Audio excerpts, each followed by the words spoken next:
عليكم. الهلال بيفوز على غورماهيا بالبدلاء، وكانت فرصة لتجربتهم، وظهر فيهم سلمان عز الله بشكل جيد. العلي والعلامة هنا بذل مجهود كبير في المباراة. شوف من الثواني الأولى في المباراة الهلال بيضغط عالي.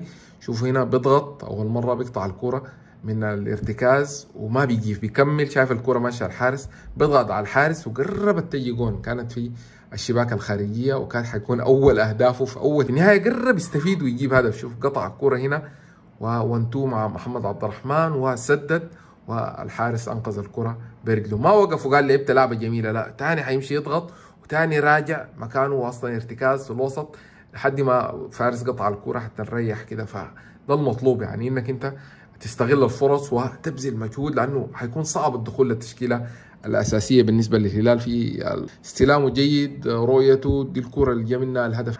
الكرة كيف في ملحوظة مهمة جدا جدا. شوف هنا جاري ورا اللاعب وتدخل قوي جدا برعونة، وعمل فاول، ولو ما مباراة ودية كان اخذ كرت اصفر. فاول في حتة خطيرة جدا، اللاعب اشتكى بيتشاكل معه كمان، يعني فبيطلع من جوا المباراة. انت مع الهلال ابدا ما ممكن تعمل فاولات، حتة زي دي خطيرة. شفنا بترو اتلتيكو سجل في الهلال من هنا، شفنا الترجي. فمهم جدا انك انت تتعامل بحكمة ويتعلم، والجهاز الفني يكون معه.